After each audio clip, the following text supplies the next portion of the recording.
बच्चों, आज हम कार्यानुसार व्यवस्था तंत्र के बारे में पढ़ेंगे। उसका अर्थ, रेखीय व्यवस्था तंत्र कार्य की तुलना में विभाग को अधिक महत्व देता है।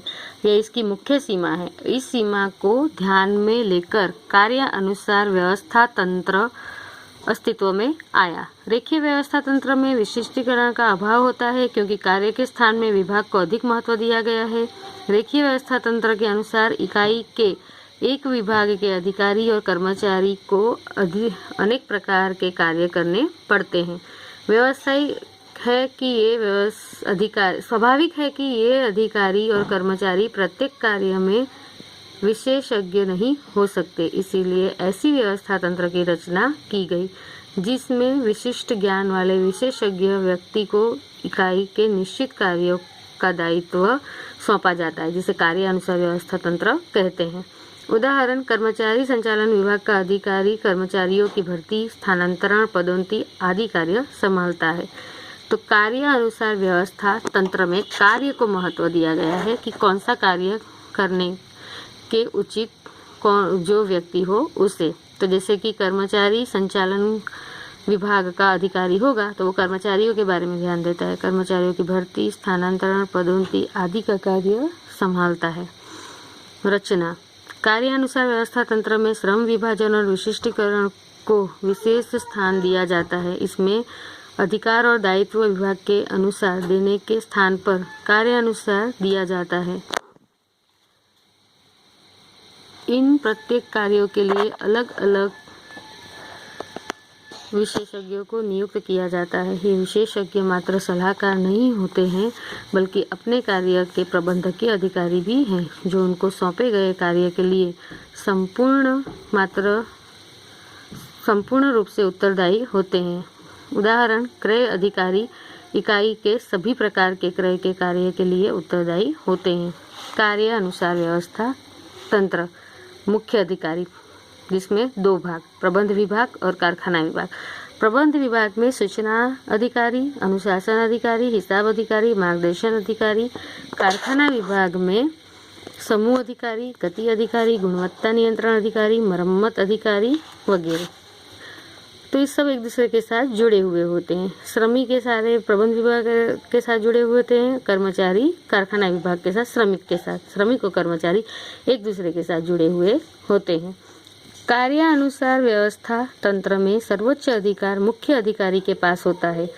ऊपर चार्ट में बताए अनुसार इकाई को दो विभाग में विभाजित किया गया है। प्रत्येक विभाग में कार्यों की सूची तय करके उसके आधार पर कार्य के भाग निश्चित करके अलग अलग उत्तरदायी अधिकारियों को अधिकार दिया जाता है।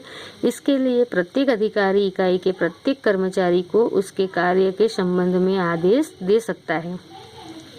इस प्रकार के व्यवस्था तंत्र की रचना करते समय विशेष रूप से इस बात का ध्यान रखना चाहिए कि कोई भी कार्य सौंपे बिना न रह जाए और कोई कार्य को सौंपना दोहराया न जाए। इन व्यावसायिक इकाई में कार्यों के स्वरूप में अधिकार भिन्नता हो, ऐसी इकाइयों के लिए इस प्रकार का व्यवस्था तंत्र अधिकार इकाइयों के लिए इस प्रकार का व्यवस्था तंत्र अधिक अनुकूल होता है। अब है औपचारिक व्यवस्था तंत्र। उसका अर्थ यानी फॉर्मल ऑर्गेनाइजेशन, जिसका अर्थ इकाई के संचालकों द्वारा निश्चित लक्ष्यों की प्राप्ति के लिए व्यक्ति और कार्य के मध्य संबंधों का जो विविध ढांचा स्थापित किया जाता है उसे औपचारिक व्यवस्था तंत्र कहते हैं। रेखीय व्यवस्था तंत्र तथा कार्यानुसार व्यवस्था तंत्र औपचारिक व्यवस्था के प्रकार हैं। इस प्रकार के व्यवस्था तंत्र में कार्य का दायित्व पूर्ण करने के लिए अधिकार प्रदान किया जाता है। अधिकार प्रदान करते समय अधिकारी और अधीनस्थ ये बातें स्पष्ट होती हैं।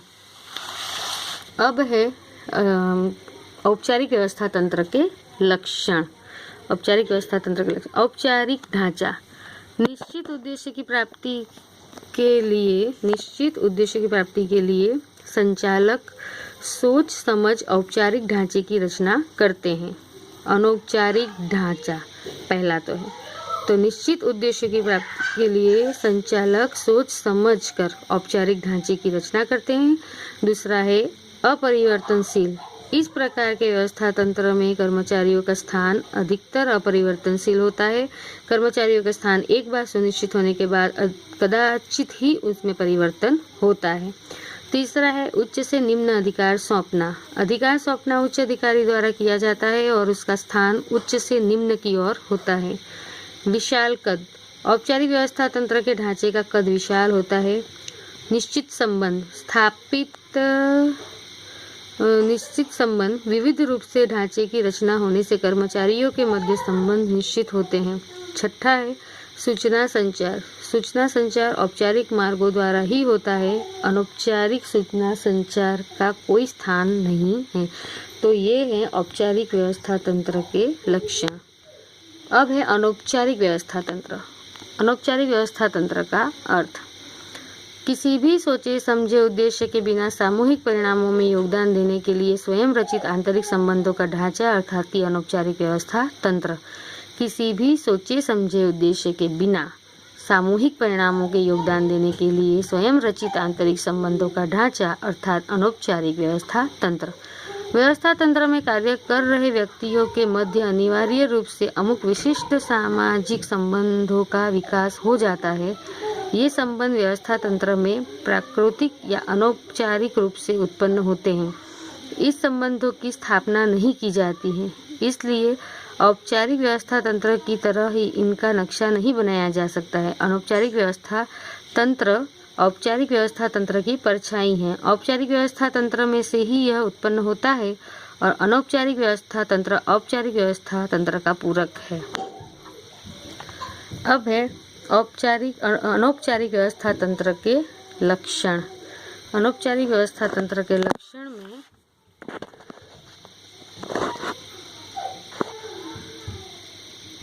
पहला है अनौपचारिक ढांचा। इस प्रकार के व्यवस्था तंत्र का ढांचा अनौपचारिक होता है जो आंतरिक संबंधों से उत्पन्न होता है। एक ही औद्योगिक इकाई में कार्यरत कर्मचारियों के मध्य समान लक्ष्यों की प्राप्ति के लिए प्राकृतिक रूप से इस ढांचे की रचना होती है।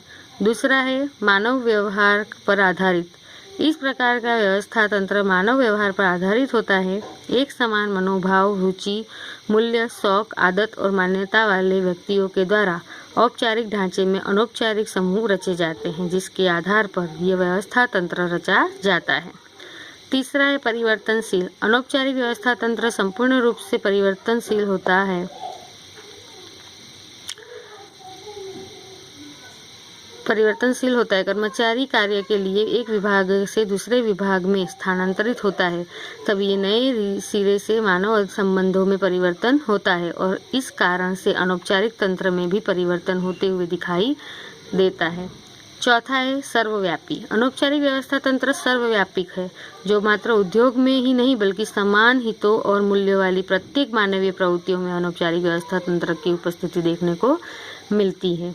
अब है अनौपचारिक सूचना संचार। औपचारिक व्यवस्था तंत्र में कर्मचारियों के मध्य सूचना संचार और अनौपचारिक रूप से होता है।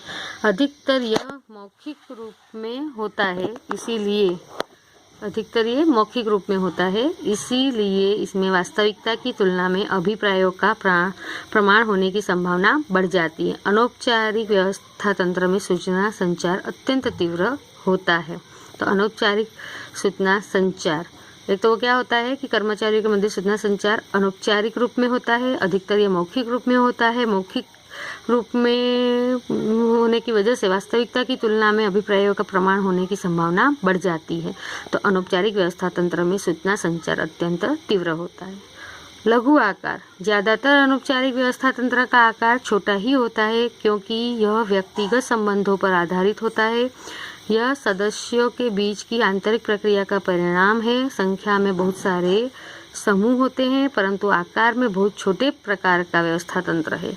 नियंत्रण का अभाव। अनौपचारिक व्यवस्था तंत्र में कर्मचारियों की प्रवृत्तियों पर विधिवत रूप से कोई नियंत्रण नहीं रखा जा सकता है। व्यक्ति स्वेच्छा से अपना तथा सहकर्मी का कार्य करता है। औपचारिक व्यवस्था तंत्र का पूरक। अनौपचारिक व्यवस्था तंत्र औपचारिक व्यवस्था तंत्र में ही उत्पन्न होता है, इसलिए कहा जा सकता है कि यह औपचारिक व्यवस्था तंत्र का पूरक है। तो अनौपचारिक व्यवस्था तंत्र के ये लक्षण थे। आधुनिक समय में अनौपचारिक व्यवस्था तंत्र के महत्व में वृद्धि होती जा रही है। व्यवस्था तंत्र का यह प्रकार अधिक प्रचलित होता जा रहा है क्योंकि इससे औद्योगिक झगड़ों में कमी और अनुशासन के रहने से यह व्यवस्था तंत्र अधिक प्रचलित होता जा रहा है। अब है स्वैणिक व्यवस्था तंत्र। स्वैणिक व्यवस्था तंत्र का अर्थ स्वैणिक व्यवस्था तंत्र के आधुनिक स्वरूप का व्यवस्था तंत्र है। स्वैणिक व्यवस्था तंत्र में अलग अलग प्रकार के ढांचे होते हैं। एक सामान्य क्रम का ढांचा जो निर्णय प्रक्रिया का भाग है और दूसरा है टेक्निकल प्रश्नों के समाधान संबंधी ढांचा जिसे प्रोजेक्ट ढांचा कहते हैं। इन दोनों ढांचों के समन्वय से उत्पन्न होते ढांचे को स्वैणिक व्यवस्था तंत्र कहते हैं। तो किसे कहा जाता है स्वैणिक व्यवस्था तंत्र? एक तो पहला है कि स्वैणिक व्यवस्था तंत्र में अलग अलग प्रकार के ढांचे होते हैं जिसमें सामान्य क्रम का ढांचा निर्णय प्रक्रिया का भाग है और दूसरा टेक्निकल प्रश्नों के समाधान संबंधी ढांचे जिसे प्रोजेक्ट ढांचा कहा जाता है। तो इन दोनों ढांचों के समन्वय से उत्पन्न होने वाले व्यवस्था तंत्र को स्वैणिक व्यवस्था तंत्र कहा जाता है। इन प्रकार के स्वैणिक ढांचा कार्यानुसार साथ ही प्रोजेक्ट व्यवस्था तंत्र के लक्षण को समाविष्ट करता आधुनिक विशिष्ट प्रकार का ढांचा है। इस प्रकार के व्यवस्था तंत्र में कार्यानुसार विशिष्टीकरण के लाभ प्राप्त होते हैं, साथ ही प्रोजेक्ट संचालन द्वारा होने वाले लाभ भी प्राप्त होते हैं। यह अनेक आदेश पद्धतियों का उपयोग करता व्यवस्था तंत्रीय ढांचा है।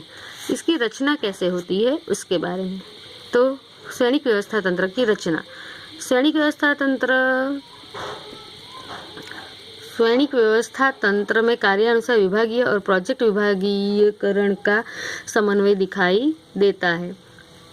इस प्रकार के व्यवस्था तंत्र में प्रत्येक प्रोजेक्ट मैनेजर को अलग अलग प्रोजेक्ट का दायित्व दिया जाता है। जितने प्रोजेक्ट होते हैं उतने प्रोजेक्ट मैनेजर नियुक्त किए जाते हैं। प्रोजेक्ट मैनेजर का दायित्व प्रोजेक्ट को समय पर साथ ही सफलतापूर्वक पूर्ण करने का होता है। प्रोजेक्ट कार्य के लिए आवश्यक विशेषज्ञ स्टाफ की अलग अलग कार्य विभाग में से प्राप्त किया जाता है। इन प्राप्त विशेषज्ञों को अलग अलग टुकड़ियों में विभाजित किया जाता है। उदाहरण स्वरूप संशोधन और विकास विशेषज्ञ, उत्पादन रचना विशेषज्ञ, तकनीकी विशेषज्ञ, कंप्यूटर विशेषज्ञ आदि। इन विशेषज्ञों को प्रोजेक्ट कार्य दौरान किसी भी विभाग से प्राप्त किया जाता है। प्रोजेक्ट पूर्ण होते ही इनको मूल विभाग में वापस भेज दिया जाता है।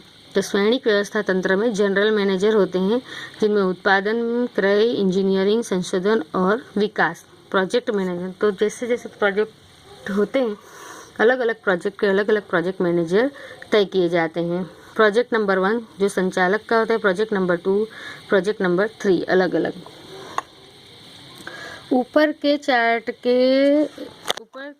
से स्पष्ट पता चलता है कि स्वैणिक व्यवस्था तंत्र में अधिकार का प्रभाव दोहरा होता है, जैसे कि जनरल मैनेजर की ओर से विविध विभागों को साथ ही विविध प्रोजेक्ट के संचालकों को ऊपर से नीचे की ओर सीधी रेखा में सत्ता दी जाती है। बाईं पक्ष में यह भी दर्शाया गया है कि प्रत्येक प्रोजेक्ट और प्रोजेक्ट मैनेजर स्वतंत्र रूप से कार्य करते हैं।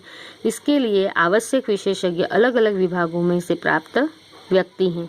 इस प्रकार व्यवस्था तंत्र में स्वैणिक रचना होती है जहां टेक्नोलॉजी और कार्य दोनों महत्वपूर्ण हो। ऐसे संयोगों में समन्वय करना आवश्यक होता है, वहां इस प्रकार का व्यवस्था तंत्र अधिक अनुकूल होता है। तो ये था स्वैणिक व्यवस्था तंत्र का अर्थ और उसकी रचना कैसे होती है वो। तो हम नेक्स्ट वीडियो में विकेंद्रीकरण के बारे में पढ़ेंगे। यहाँ पे हम व्यवस्था तंत्र के प्रकार के बारे में पढ़ चुके हैं। तो नेक्स्ट वीडियो में हम विकेंद्रीकरण के बारे में समझेंगे।